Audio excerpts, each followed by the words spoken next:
कार्तिक महात्म्य में 33वां अध्याय। श्री सूर्य जी बोले, इस कथा को श्री कृष्ण जी अपनी अत्यंत प्यारी सत्यभामा को सुनाकर स्वयं संध्या करने के लिए राजभवन में गए। ऐसे महात्म्य से युक्त संपूर्ण पाप विनाशक विष्णु भगवान को अतिशय प्रिय तथा मुक्ति भुक्ति प्रदान करने वाला कार्तिक मास कहा गया है। हरि जागरण, प्रातः काल में स्नान, तुलसी महारानी की पूजा, अंत में उद्यापन तथा कार्तिक के नित्य प्रति दीपदान, ये 5 कार्तिक मास के व्रत के आवश्यक कार्य हैं। इन 5 व्रत को जो प्राणी पूरे कार्तिक मास भर करता है वह भुक्ति तथा मुक्ति दोनों फलों को प्राप्त करता है। ऋषिगणों ने कहा, विष्णु भगवान का प्रिय अधिक फल का देने वाला, शरीर के रोम रोम में प्रसन्न रखने वाला, इतिहास पूर्व कार्तिक मास का विचित्र महात्म्य आपने कहा। मोक्ष को चाह करने वाले अथवा भोग के इच्छुक प्राणियों को अपने दुख विनाश के लिए कार्तिक मास का व्रत अवश्य करना चाहिए। जैसा आपने कहा कि यदि कार्तिक व्रती अपनी संकट में फंस गया या किसी भयानक स्थान अथवा जंगल में रहे या रोग हो जाए तो कार्तिक का व्रत किस प्रकार करे, क्योंकि अतिशय फल देने वाले इस व्रत में किसी प्रकार कभी नहीं छोड़ना चाहिए। सूत जी ने उत्तर दिया, विपत्ति पड़ जाने पर धीरता के साथ शिव तथा विष्णु के मंदिर में जागरण अवश्य करे। इन मंदिरों में के ना रहने पर किसी भी देवता का मंदिर हो उसमें जागरण करे। गहन जंगल में अथवा किसी प्रकार की आपत्ति आ जाने पर पीपल के वृक्ष के नीचे अथवा तुलसी के वन में जागरण करे। विष्णु भगवान के पास विष्णु के निमित्त कीर्तन करे। इस प्रकार 1000 गोदान का बराबर फल प्राप्त होता है।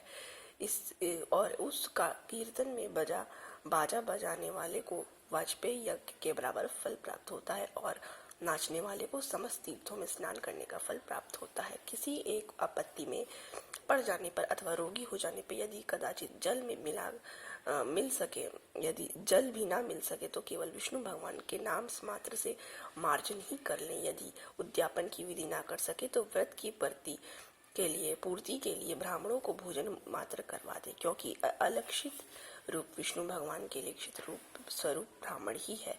इनकी प्रसन्नता में सदा विष्णु भगवान निसंदेह प्रसन्न रहते हैं। यदि दीपदान भी ना कर सके तो दूसरे के दिए हुए दीपक की वायु आदि खूब सावधानी के साथ रक्षा करे और तुलसी महारानी के अथवा वैष्णव ब्राह्मण का पूजन करे, क्योंकि विष्णु भगवान सर्वदा भक्तों के समीप ही रहते हैं। इन सबों के न होने पर व्रती ब्राह्मण गौ, पीपल और वट के वृक्ष की श्रद्धा से सेवा करे। शौनकादि ऋषियों ने कहा, आपने गौ तथा ब्राह्मण के सदृश पीपल और वट वृक्ष को क्यों बतलाया? सब वृक्षों में ब्राह्मण सदृश पीपल और वट के वृक्ष पूज्य क्यों माने गए हैं? सूत जी ने कहा, पीपल का वृक्ष साक्षात विष्णु है, बरगद का वृक्ष साक्षात शिव और पलाश का वृक्ष साक्षात ब्रह्मा है। इनके पूजन, सेवा तथा दर्शन के सब पाप नष्ट हो जाते हैं। ऋषिगण कहने लगे कि हे धर्मज्ञ, हम लोगों को इसमें शंका है कि ब्रह्मा, विष्णु तथा महेश वृक्ष रूप क्यों हुए? आप कृपा करके कहिए। सूत जी ने कहा कि प्राचीन काल में किसी समय श्री शिव जी और पार्वती जी किसी एकांत स्थान में भोग विलास कर रहे थे। उसी समय उनके विषय भोग में विघ्न करने के लिए ब्राह्मण का स्वरूप धारण कर अग्नि वहां आए और भोग विलास के आनंद का नाश हो जाने के कारण क्रोध से कांपती हुई पार्वती के समस्त देवताओं को शाप दिया। पार्वती जी ने कहा, हे देवताओं, विषय सुख को कीट पतंग आदि भी जानते हैं, उसमें आप लोगों ने देवता होकर विघ्न किया है, इसलिए आप सब लोग वृक्ष हो जावे। सूत जी ने कहा, इस प्रकार क्रोधित पार्वती जी के श्राप देने से सब देवता वृक्ष हो गए। इस कारण विष्णु भगवान तथा शिव जी दोनों पीपल और वट हो गए। विष्णु का शनिदेव के साथ योग होने के कारण शनिवार के ही दिन पीपल के वृक्ष का स्पर्श करना चाहिए और किसी दिन भी नहीं। बोलो विष्णु भगवान की जय।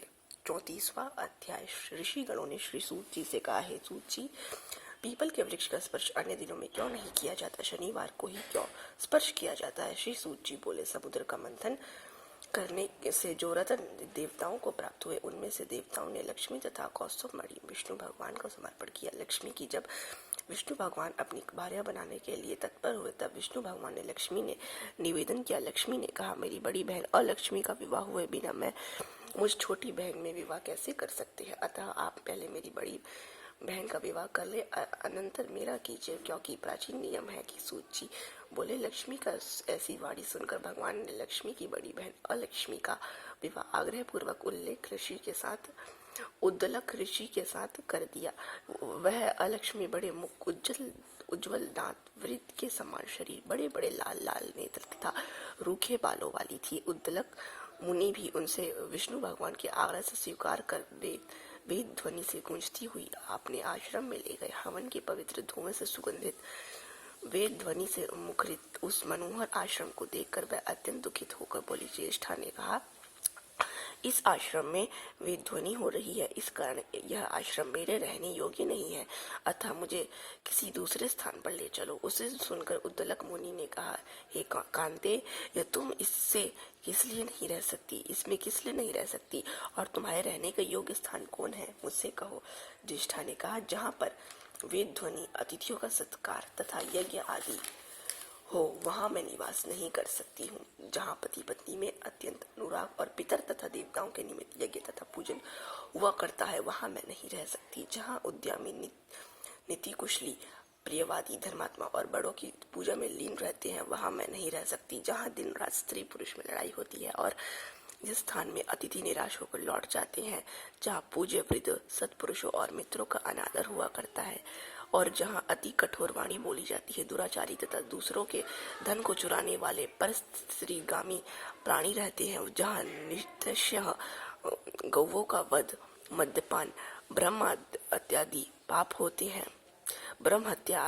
होते हैं, वहां मैं प्रसन्नता पूर्वक रहती हूँ। सूत जी ने कहा। इस प्रकार उसकी वाणी सुनकर उद्दलक मुनि का मुख मलिन हो गया। ज्येष्ठा के कहे हुए वाक्य को सुनकर मुनि चुपचाप रह गए। कुछ देर बाद फिर भी उस अलक्ष्मी को उद्दलक जी कहने लगे कि अच्छा, ऐसा स्थान की तुम्हारे लिए खोज करूंगा। उद्दलक जी ने कहा, मैं जब तक तुम्हारे रहने योग्य स्थान ढूंढ कर ना आऊं, तब तक तुम इसी पीपल के वृक्ष के नीचे स्थिर होकर बैठी रहो। श्री सूत जी बोले कि उद्दलक को उसको वहां बैठाकर स्थान ढूंढने चले गए। बहुत काल तक उनकी प्रतीक्षा करने पर भी जब वे नहीं दिखाई पड़े, तब पति के परित्याग के कारण दुखित होकर वह दरिद्रा रोने लगी। उसके करुण रोदन को लक्ष्मी जी ने वैकुंठ में सुना और विष्णु भगवान से व्याकुल मन होकर कहने लगी। लक्ष्मी ने कहा, हे नाथ, हमारी बड़ी बहन दरिद्र पति के त्याग देने के कारण बहुत दुखी हो गई है। हे कृपालु, यदि मैं आपकी प्रिय पत्नी हूँ तो उसके आश्वासन देने के लिए आप जाइए। इसे प्रार्थना कर सुनकर कृपा सिंधु विष्णु भगवान लक्ष्मी के साथ वहां गए।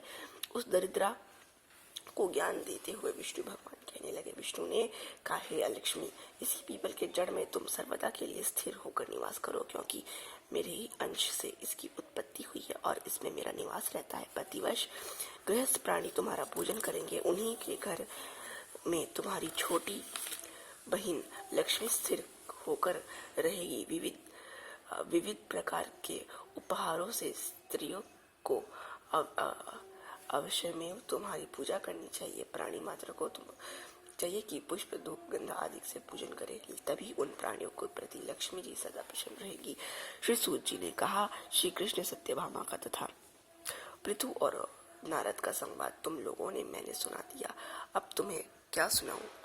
सुनने की इच्छा है, मैं विस्तार पूर्वक कहूंगा। सूत जी की वाणी सुनकर शौनकादि ऋषि कुछ हंसने लगे, आपस में कुछ भी न कहकर चित्र के भांति अवाक होकर बैठ रह गए। फिर सावधान होकर सबके सब बद्रीनारायण जी के दर्शन को चल दिए।